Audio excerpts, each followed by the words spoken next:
하나님의 말씀은 마태복음 10장입니다. 성경 말씀 마태복음 10장입니다. 마태복음 10장 5절에서 15절, 마태복음 10장 5절에서 15절을 봉독하겠습니다. 예수께서 이 12를 보내시며 명하여 이르시되 이방인의 길로도 가지 말고 사마리아인의 고을에도 들어가지 말고 오히려 이스라엘 집에 잃어버린 양에게로 가라. 가면서 전파하여 말하되 천국이 가까이 왔다 하고 병든 자를 고치며 죽은 자를 살리며 나병한 자를 깨끗하게 하며 귀신을 쫓아내되 너희가 거저 받았으니 거저 주라. 너희 전대에 금이나 은이나 동을 가지지 말고 여행을 위하여 배낭이나 두벌 옷이나 신이나 지팡이를 가지지 말라. 이는 일꾼이 자기의 먹을 것 받는 것이 마땅함이라. 어떤 성이나 마을에 들어가든지 그 중에 합당한 자를 찾아내어 너희가 떠나기까지 거기서 머물라. 또 그 집에 들어가면서 평안하기를 빌라. 그 집이 이에 합당하면 너희 빈 평안이 거기 임할 것이요 만일 합당하지 아니하면 그 평안이 너희에게 돌아올 것이니라. 누구든지 너희를 영접하지도 아니하고 너희 말을 듣지도 아니하거든 그 집이나 성에서 나가 너희 발에 먼지를 떨어버리라. 내가 진실로 너희에게 이르노니 심판 날에 소돔과 고모라 땅이 이 성보다 견디기 쉬우리라. 아멘. 마태복음 10장 5절에서 15절 본문으로 제자를 파송하시는 예수님이라는 제목으로 주님의 말씀을 증언하겠습니다. 교회를 헬라어로 에클레시아라고 말하죠. 그리고 이 에클레시아는 에크라는 말하고 클레토스라는 헬라어의 두 단어의 합성어입니다. 에크는 바크로라는 뜻이고 클레토스는 불렀다라는 의미로 밖으로 불러냈다. 세상 가운데서 밖으로 불러내서 구별한 사람들의 모임, 그것을 교회라고 하는 것입니다. 교회는 이 이방인이 지배하는 이 세상 한복판에서 구별하여서 불러낸 사람들의 모임을 에클레시아, 교회라고 하는 것이죠. 교회의 정의가 이러하다 보니 교회란 그저 모이는 것만을 생각하고 모이는 것만을 강조하기 쉽습니다. 그래서 혹 우리가 살다 보면 멀리 출장을 가서 일을 할 수도 있는데 그렇게 멀리 떨어진 곳에서 일을 해도 그가 제대로 헌신된 신앙인이라고 한다면 그는 비행기를 타고서라도 자신의 본교에 와서 예배를 드리는 것이 큰 헌신된 신앙인의 덕목으로 여겼습니다. 먼 곳에 있더라도 본교회를 지키는 그 신앙을 어찌 귀하게 보지 않을 수가 있겠습니까? 그러나 업무를 수행하는데 크게 지장을 받으면서까지 본교회를 지켜야 하느냐 하는 것은 좀 생각을 해봐야 할 것 같습니다. 물론 별로 중요한 일이 아니면서도 마침 잘됐다 하는 식으로 해석하고서 본교회를 출석하지 않는다면 바른 신앙생활은 아닐 것입니다. 요즘은 과거처럼 헌신된 분들이 그리 많지 않기 때문에 무리하면서까지 본교회 예배의 자리를 지키려고 하지 않는 경우가 더 많은 것 같죠. 상당수의 신앙인은 약간의 어떤 바쁜 일이 있어도 그것으로 자기가 섬기는 교회 예배 자리를 수월하게 비우는 경향이 있어 보입니다.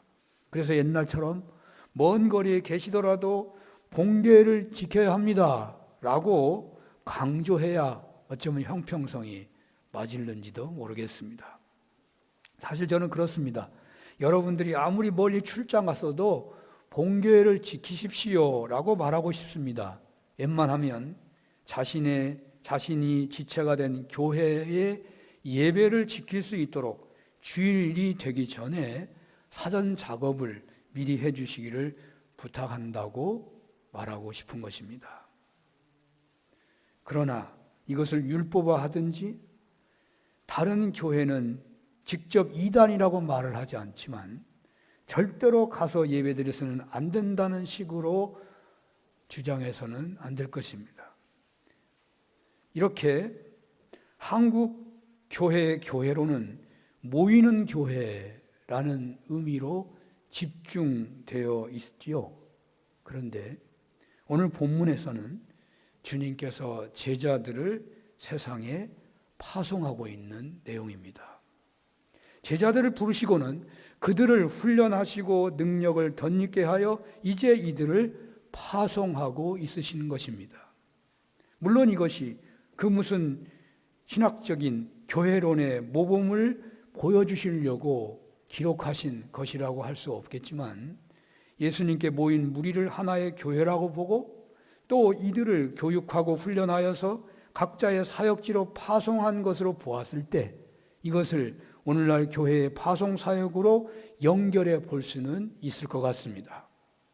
예수님께서 제자들을 부르셨고 또 파송하셨다는 점에서 저는 모범적인 교회를 상상해 보는 것입니다. 오래전부터 논쟁이 됐던 것입니다마는 교회론에 대한 반성으로 나온 것 중에 모이는 교회와 흩어지는 교회라는 교회론이 있습니다. 이것은 호켄타이어라는 분의 책 이름이기도 합니다마는 많은 사람의 호응을 얻은 바가 있습니다. 교회가 모이는 것만을 강조하고 모인 것만 교회로 여기기 때문에 성도들이 교회 밖에서는 거룩한 삶을 살려는 열심이나 결단이 부족하다는 것입니다. 사실 우리네 신앙의 현주소가 그럴 것 같습니다. 가령 예배당에 오면 벌써 옷깃을 여미고 엄숙해지고 말도 조심하고 얼굴 표정도 조심하게 되는 것이 저만의 느낌은 아닐 것입니다. 그리고 안방에 들어가면 옷도 아무렇게나 입고 식구들 앞에서는 말도 함부로 하기 쉽고 중고등 동창 모임에 가면 그 문화에 적응하게 되고 그 무슨 놀이나 파티에 가서 그에 따른 문화에 순응하기보다는 순응하다 보면 신앙인의 모습은 어디에서도 찾아보기 어려운 것이 혹 우리의 형편이 아닌지도 모르겠습니다. 우리가 신앙인이라도 환경에 따라 노래한다든지 흥을 깨지 않기 위해서 그저 그냥 나는 예수 믿는 사람이니까 나는 찬송가만 부릅니다 하지 않고 그냥 유행가도 한번 불러준다든지 할 수 있겠지만 우리가 사업을 한다든지 시장에서 장사한다든지 병원에서 치료하고 학교에서 가르치다든지 그 모든 영역에서 믿는 자로서 경건함과 진실함과 하나님이 보고 계신다는 전능하신 하나님께서 살아계신다는 분명한 고백을 하는 사람으로서 살아야 하는 것이 마땅하지만 실제로 그 수준을 평가한다면 그 점수가 높지 않을 것입니다. 분명 우리는 교회에서 모여있을 때보다 나가 있을 때가 소홀한 것이 사실일 것입니다. 환경의 영향을 피할 수가 없을 것입니다. 그러나 여기서 지적하는 것은 환경에 따라 신앙의 태도가 조금씩 영향을 받기가 쉽다는 것은 어쩔 수 없다고 하겠지만 교회 안에서는 신자고 교회 밖에 나가면 비신자와 똑같이 산다고 하거나 어떤 경우에는 신앙인들을 욕먹게 하는 행동을 하는 경우가 있다는 것입니다. 주님께서 제자들을 파송하신 것처럼 우리 교회도 매주일 모이게 하고 또 매주일 세상으로 성도들을 파송한다고 할 수 있습니다. 우리 교단을 대표하는 경동교회는 예전을 중시하는 교회인데 그래서 모여서 드리는 예배와 파송하는 예배라는 의식을 행하곤 합니다. 경동교회는 주일마다 그리스도의 십자가를 향하여 예배드리고 흩어질 때는 각자에게 주어진 작은 십자가들을 어깨에 지고 파송받고 축복 속에서 세상으로 나가는 상징적 행동을 합니다. 부활을 잉태하는 십자가를 향해 나와 예배를 드리고 그러니까 우리도 똑같아요. 십자가를 보고 예배드리잖아요. 저 십자가가 부활 신앙을 잉태하는 거예요. 그래서 그 부활의 신앙으로 무장해요. 또 떡과 잔을 떼면서 더욱더 무장해서 그 부활의 새 삶을 약속받는 십자가를 지고 세상으로 나간다고 볼 수 있는 것입니다. 그래서 경동교회는 동쪽으로 난 입구에는 십자가 문양의 스테인그라스 같은 문이 있고, 이 문은 나갈 때만 열고 나갑니다. 교회 올 때는 그 문으로 들어오지를 못해요. 다른 문으로 들어오고 예배드리고 나갈 때 그 가운데 있는 문을 통해서, 십자가가 그려져 있는 그 문을 통해서 나가도록 하고 있다는 거죠. 은혜를 사모하는 심정으로 교회 와서 은혜 받고 세상에서도 은혜 안에서 살아야 한다는 것이죠. 여기 모여서 은혜 받고 나가서 은혜 안에서 산다는 것을 산원교회 목적과 연결한다면 하나님 사랑, 이웃 사랑, 세상 섬김으로 살아간다는 것입니다. 지난주에 목회자에게, 장로님들에게, 모든 성도님들에게 거룩한 옷을 입혀드림으로 새 시대의 주역이 되자는 취지의 말씀을 드렸었는데, 그것을 오늘의 상황에서 말씀드린다면 거룩한 옷을 입혀드리는 것을 교회 밖에서도 똑같이 해야 하겠다는 것입니다. 물론 세상 사람들에게 무조건 거룩한 옷을 입혀드리라는 말은 아닙니다. 세상 속에서 살 때에 세상 사람들의 교회 비난이나 교회 지도자 비판에 한 수 더 거두는 실수를 하기가 쉬운 것을 기억하시고, 먼저 교회 지도자들이나 성도들에게 거룩한 옷을 꼭 입혀드리기를 바라고, 그리고 불신자들에게도 언제나 비판의 자세보다는 허물을 덮어주는 태도를 보여주어야 하겠다는 것입니다. 교회란 모이는 곳에만 이루어지는 것이 아니고 세상에 흩어진 곳에서도 교회이고 세상 속에서도 성도로서 살아야 한다는 말입니다. 교회 안에서 거룩한 성도의 삶을 살고 교회 밖에서는 아예 이방인처럼 살고 있거나 그런 방향으로 물들어 있거나 한 신앙 태도에 대해서 회개하며 새 출발을 해야 하겠습니다. 주님은 우리를 진정 쓰시기 위해서 이렇게 말씀하십니다. 교회 밖에서도 성도로 살아라. 산원교회 밖에서도 성도로 살라는 말입니다. 그렇습니다. 코로나 팬데믹과 화재 복구 공사를 마무리하며 입당하는 시점에서 새로운 역사를 만들어 가고자 한다면 산원교회 성도 여러분들은 교회 안에서의 신앙생활과 교회 밖에서의 신앙생활이 같아지기 위해서 더욱 기도하고 더욱 말씀에 매달려야 한다는 말이에요.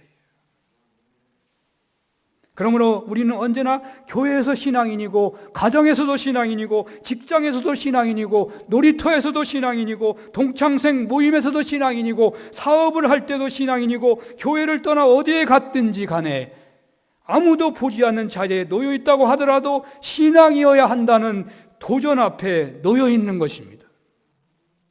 물론 우리가 이 도전을 한 걸음에 넘어서기는 어려울 것입니다. 그러나 이 도전을 넘어서기로 다짐하고 그 발을 그 방향으로 내딛기만 한다면 우리는 주님의 도우심을 받기 시작하면서 넘어질 때는 회개하고 바로 일어서기 때문에 우리는 모이는 교회와 흩어지는 교회가 균형이 잡힌 사는 교회를 세워가게 되는 것입니다. 여기서 회개에 대해서 좀 더 생각해 보고자 합니다. 회개란 뉘우치는 수준에 머무는 것이 아니라 죄를 자백하고 돌이키는 것까지 포함합니다. 모일 때는 신앙인인데 흩어지면 비신앙인이 되어버리는 죄됨을 회개하고, 모일 때나 흩어질 때나 똑같은 신앙인이 되기로 결단하는 차원의 회개를 해야 하겠다는 것입니다.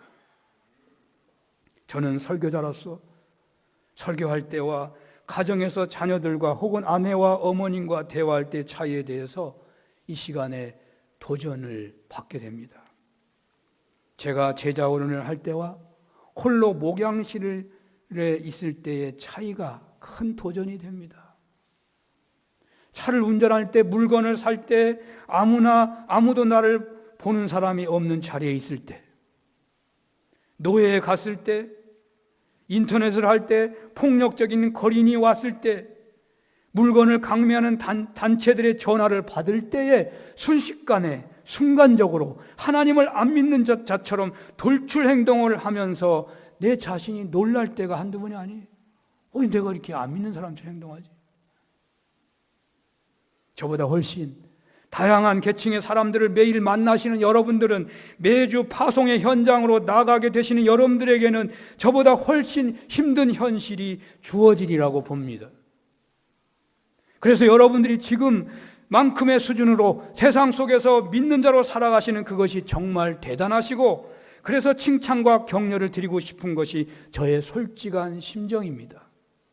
하지만 하나님 앞에서 천사같이 헌신된 신앙인들이 바로 살지 못하고 있다고 늘 회개한다는 것을 생각한다면, 어찌 어느 누가 우리 자신들이 세상 속에서 신앙 수준이 사람들에게 칭찬 좀 받는다고 만족할 수 있는 수준이라고 할 수 있겠습니까?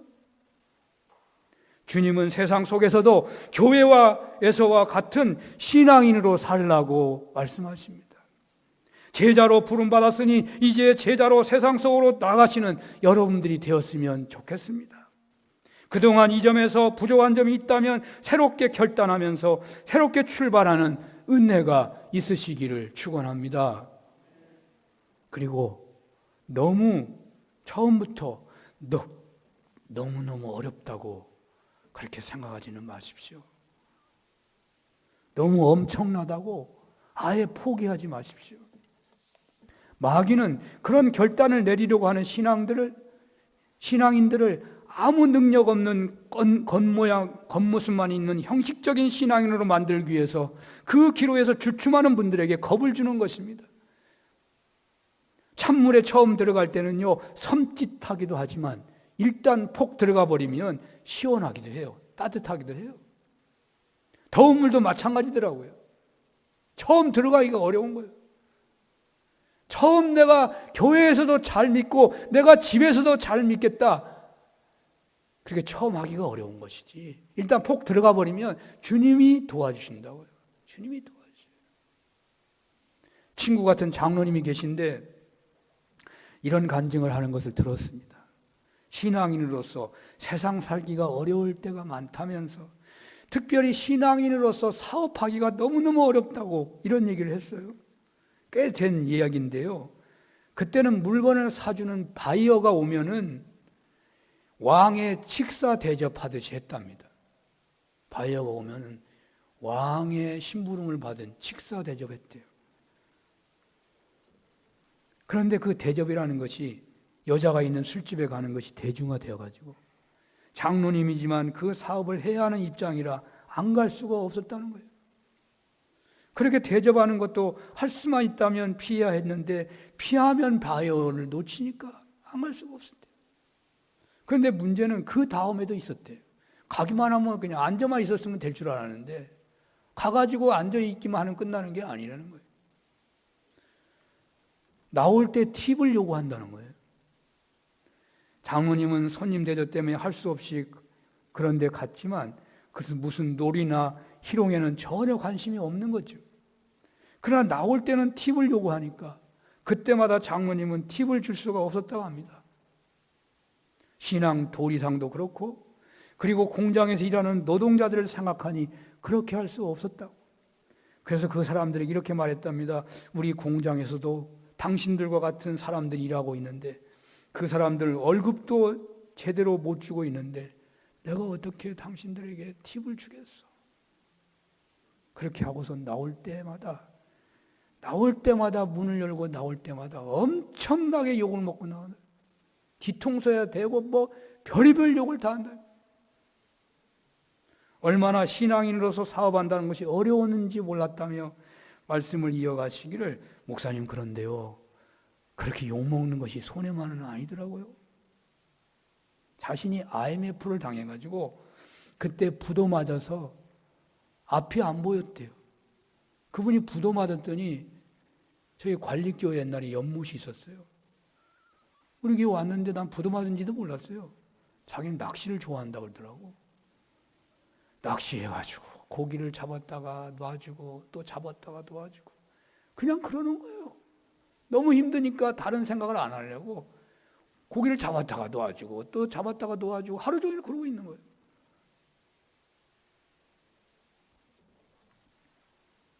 그런데요, 그런 시간을 보내고 있는데 그때 술집에서 망신당하는 것을 옆에 보고 했던 사업가가 그때 사장님 너무 멋있었다고, 너무 대단했다고, 사장님이야말로 꼭 믿을 수 있는 분이라며 흔쾌히 그 사람이 도와줬대요. 믿지 않는 사람들이요, 신앙인들이 세상에서 믿는 사람으로 살아가려고 애쓸 때마다 조롱하기도 하고 망신지기도 하지만 실상 속마음에서는 당신은 믿을 만한 사람이요 라고 도장을 찍고 있다는 거예요. 치열한 약육강식의 돈과 섹스와 권력 중심의 세상 속에서도 믿는 자로 살아야 한다는 말씀을 듣는 입장에서 본다면 한번 음미해 볼 만한 이야기가 아닌지 모르겠습니다. 세상 속에서 우리가 주님의 영광을 위해서 조금만 손해를 본다면, 세상 속에서 우리가 주님께 영광을 돌리기 위해서 조금 어리석어 보이고 조금 조롱받는 거 두려워하지 않는다면 오히려 그들은 우리를 신앙인으로 인정하기를 서슴없이 한다는 것입니다. 고전같이 읽히는 중국의 삼국지 소설도 보면요, 상식이 있고 제대로 된 영웅들은 결단코 배신자를 귀하게 쓰지 않아요. 자기에게 싸움에서 크게 이기게 한 배신자라고 하더라도 그는 반드시 어느 기회에 그냥 목을 치게 돼 있어요. 자기하고 싸워가지고 엄청난 피해를 줬는데도 불구하고 끝까지 자기 주군을 위해서 목숨을 거는 사람은 어떻게 해서라도 설득해서 자기 편으로 만들려고 하는 것을 그 소설에 수도 없이 볼 수 있어요. 그렇습니다. 예수 믿는 사람이라면 예수님 때문에 조롱받고 피해를 당하고 손해를 본다고 하더라도 그 길에서 계속 걸어야 정상입니다.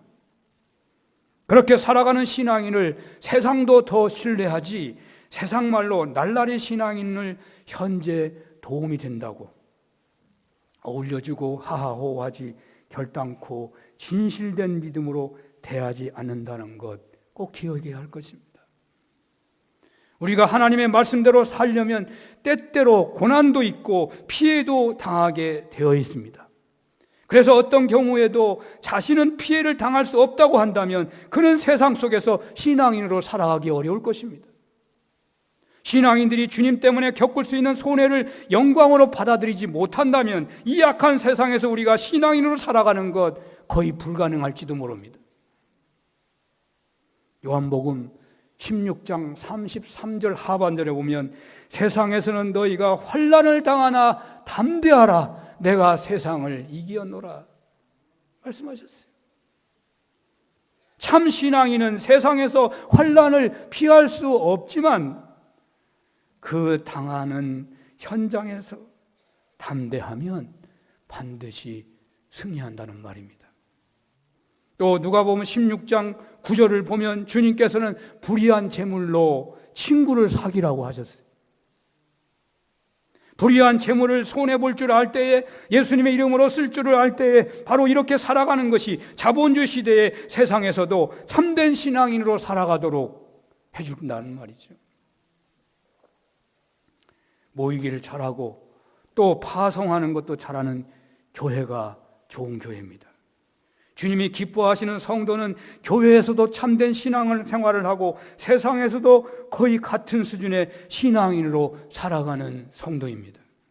우리는 교회에 모여서 예배드리고 교육을 받고 위로를 받고 사랑의 친교를 나누고 함께 봉사하고 함께 전도 선교하지만 축도를 통해서 세상으로 나아가는데 가정으로, 직장으로, 사업장으로, 지역사회로 파송을 받는 것입니다. 주님은 이 시간 모여서 진정한 성도로 몸을 드리는 것처럼 파송받아서도 진정한 성도가 되라고 말씀하시는 것입니다. 이런 은혜가 있었으면 좋겠습니다. 두 번째로 오늘 본문이 주시는 말씀은 파송에 대한 전략 같은 말씀으로 보입니다. 5절에서 6절을 제가 읽어보겠습니다. 한번 보십시오. 본문 5절에서 6절입니다. 예수께서 이 12를 내어 보내시며 명하여 가라사대 이방인의 길로도 가지 말고 사마리아인의 고을에도 들어가지 말고 차라리 이스라엘의 잃어버린 양에게로 가라. 예수님께서는 공생애 중에 유대인들의 공격을 받으면서도 이방인들에게 가셔서 치료를 해주시고 복음을 전하시기도 하셨어요. 우물가의 사마리아 여인에게 관심을 보이시고 그곳에서 복음을 전하시기도 하셨습니다. 그런데 오늘 여기 본문에서 주님께서는 제자들을 파송하시면서 이방인들에게는 가지 말고 이스라엘 집에 잃어버린 양에게로 가라 라고 말씀하세요. 주님은 제자들을 파송하면서 불쌍한 영혼들에게로 가라, 그들이 이방인이든 유대인이든 상관없이 소외되고 병들고 고통 중에 있는 자들에게로 가라 하셔야 맞을 것 같은데 오늘 본문은 이스라엘의 집으로만 가라 라고 말씀하셔요. 잘못된 것입니까? 예수님이 잘못하신 일 없을 텐데요, 왜 이렇게 하신 것일까요? 저에게 오는 감동은 주님께서는 교육을 받고 파송받은 제자들에게 은혜를 덧입었지만 그럼에도 불구하고 너희가 할 수 있는 것부터 해라, 그런 말씀하신 것 같아요. 할 수 있는 것부터 해라. 이방인은요, 유대인들의 원수입니다. 쳐다보기도 어려운 사람들이 이방인입니다. 여러분, 요나가 왜 니느웨에 안 갔습니까? 요나는요, 정말로 진실하다는 그 시대에 가장 하나님의 종으로 합당한 인물이 이름이 요나예요, 요나. 근데 왜 니느웨로 안 갔습니까? 당당하게 안 간 거예요. 그것도 왜? 이방인이니까 안 간 거예요. 이방인은 멸망받아야 돼요. 그것이 의식이 꽉 차 있는데요, 이제 막 파송받은 제자들이 어떻게 이방인들에게 복음을 전할 수 있겠습니까? 주님의 파송의 제1원칙은 가능한 일부터 하라라는 것입니다. 할 수 있는 것 한 가지부터 시작해 보라는 것입니다. 우리가 분명히 예수를 믿지만 여러분, 전도하기 쉽습니까? 나 예수 믿는데 왜 전도가 안 되지? 이런 것이지. 전도가 안 되니까 나 예수 안 믿는 사람이야. 나 예수 내가 안 믿나? 여러분이 어려운 사람에게 찾아가서 구제를 막 베풀지 못한다고 해서 여러분들이 안 믿는 사람입니까?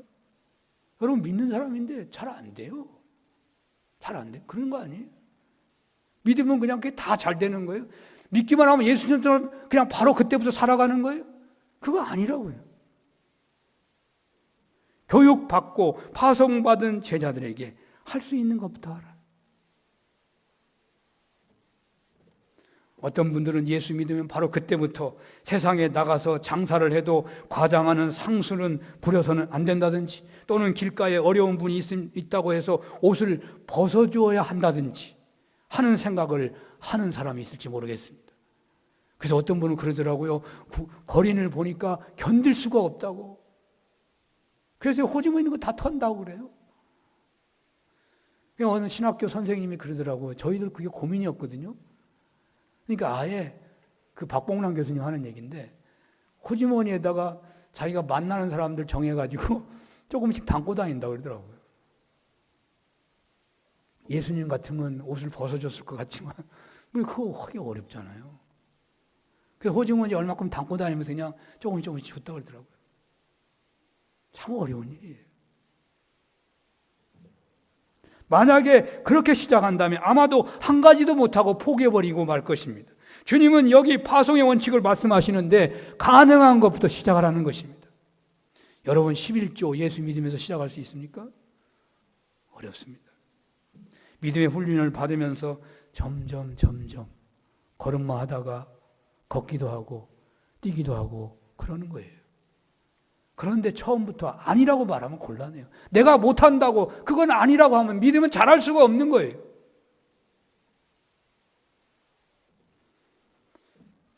(11조를) 들이다 보면 그것이 그냥 없어지는 것이 아니고 전능하신 하나님이 받으시는 거구나, 그것에 대한 응답을 하시는 것을 체험하고 깨달으면서 12일조를 더하기도 하는 거예요. 그것에 그렇게 11조를 들이다 보면 응답을 체험하면서 점점 드리게 되고, 어떤 분들은요, 자기가 주님 앞에 갈 때 자신의 재산을 하나님 앞에 다 드리기도 한다고요. 오늘 주님은 파송받은 제자들에게 가능한 것부터 하라고 말씀하십니다. 그래서 우리가 그렇게 해보려고 하는데 문제는요, 여기 제자들처럼, 목사님 여기 우리도 하고 싶은데요, 여기 제자들처럼 무슨 능력을 받았나요? 우리는 능력이 없는데 어떻게 하나요? 아마 이런 말을 하게 될는지 모르겠습니다. 병자를 고치며 죽은 자를 살리며 나병 환자를 깨끗하게 하며 귀신을 쫓아내며 뭐 이게 다 나와 있어요. 여기 보니까 본문에 나와 있잖아요. 우리가 뭐 그런 능력이 있어야죠. 거저 받았으니 거저 줘라, 이런 말이 있는데 이 능력이 없는데 목사님 우리가 어떻게 파송받아서 하겠습니까? 파송은 해야 되겠는데, 파송은 받아야 하겠는데 어떻게 해야 하는 것이겠습니까? 그러나 여러분 너무 걱정하지 마십시오. 오늘날 크리스천이 1000만 명 우리 한국 땅에 있다고 하지만 아마도 여기 제자들처럼 능력이 있는 분은 거의 없는 것 같습니다. 혹 계실지 모르지만 거의 없다고요. 왜 그렇습니까? 오늘날 우리나라의 현실에서는요, 이런 능력이 귀한 능력이 아닙니다. 목사님 이상한 말씀하시네. 아니요, 귀한 능력이 아니에요. 병자는 대부분 병원에서 치료받습니다. 여러분 능력 있다고 기도원에서 안수하고 치료하다가 얼마나 사회 무리가 일어나고 있습니까? 병원에서 치료해야 무리가 일어나지 않는 거예요. 나병도 병원에서 치료합니다. 정신질환자도 치매 환자도 병원에서 치료하는 것이 더 안전합니다. 교회에서 치료한다고 하다가 문제 나는 일이 한두 번이 아닙니다. 요즘에는요, 이것이 귀한 능력이 아닙니다. 이것이 필요하지 않아서 주님이 안 주시는 측면도 있어요. 이 능력이 대단한 것이 아니에요. 여기서 대단한 것은 가장 가까운 사람에게 예수 믿는 사람으로 살아가는 것, 그것이 대단한 것입니다. 내 가장 가까운 형제 앞에서, 부모님 앞에서 믿는 사람으로 사는 것이 능력이라는 거예요. 교회 와서는 믿는 자로 살아가는데 집에 가면, 친구한테 가면, 부모님 앞에 가면 신앙생활 잘 못하는 경우가 너무 많다는 거예요. 왜 그런 것입니까? 교회에서는 믿는 자로 살고 집에 가면 잘 못 믿는 자로 사는 것이 가장 큰 이유가 아닐까요? 물론 정말 잘 믿지만 자녀들이 신앙생활을 못하는 경우가 많죠. 여러분, 한국교회의 심각한 문제는 전도가 안 되는 것도 심각하지만 사실은요, 우리 믿는 사람들의 자녀들만 예수 믿어도요, 한국교회는 전혀 걱정 없어요. 사실은요, 우리 믿는 사람의 자녀들만 예수 믿게 해도요, 한국교회 미래는 전혀 걱정 없어요. 사실은. 그런데 자녀들이 믿어야 말이죠. 자녀들이. 왜 그래요? 교회에서는 잘 믿는데 집에 가면 잘 못 믿는 것, 혹 그것이 큰 문제 아닐까요? 그렇지 않은 경우도 있겠죠. 정말 잘 믿지만 자녀가 돌연변이처럼 신앙생활을 잘 안 해서 사도 바울이 가시를 갖고 사는 것처럼 기독거리로 남아있는 자녀가 있을 수 있습니다. 그러나 오늘날 신앙인이 능력 없는 것은 교회에서는 신앙인으로 살고 세상에 나가서는 불신자로 사는 것 때문이라고 해야 할 것이에요. 여기 교회에서의 삶과 세상에서의 삶이 다르기 때문에 전도도 잘 안 되는 것이겠죠. 오늘날 기독교의 능력이 무엇입니까? 병을 고치는 것, 귀신을 쫓아내는 것, 그것도 능력이지만 그것이 정말 중요한 능력이 아니고 내가 가장 가까이 살아가는 사람에게, 이웃에게 믿는 자로, 교회에서처럼 믿는 자로 살아가는 것 아니겠습니까? 우리 여러분들에게, 우리 사는 교회에 이런 은혜가 있으면 좋겠습니다. 두 번째 능력은 무엇일까요? 거저 받았으니 거저 주어라. 거저 받았으니 거저 주어라. 오늘날 거저는 생각을 잘 안 하는 시대 같아요. 봉사를 해도 거저하면 이상하게 생각하는 경향이 있어 보여요.